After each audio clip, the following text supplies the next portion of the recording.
But unto them which are called, both Jews and Greeks, Christ, the power of God.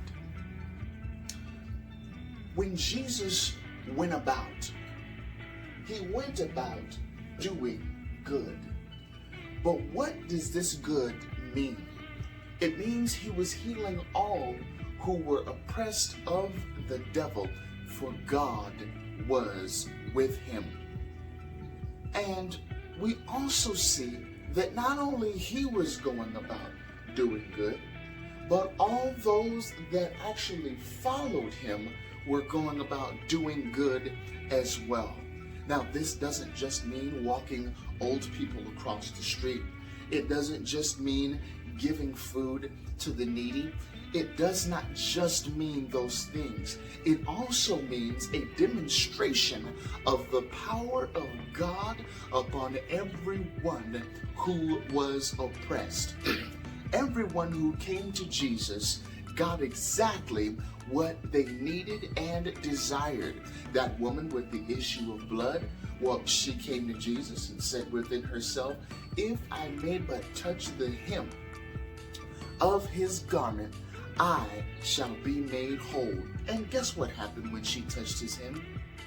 That's right, she was made every whit whole.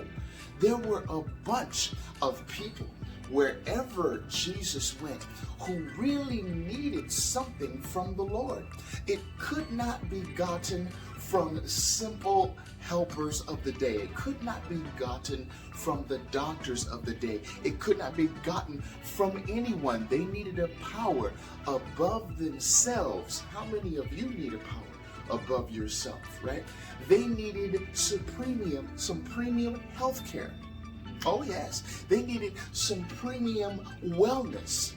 And they got that when they were touched by the power of God. And who is the power of God? Christ, the power of God.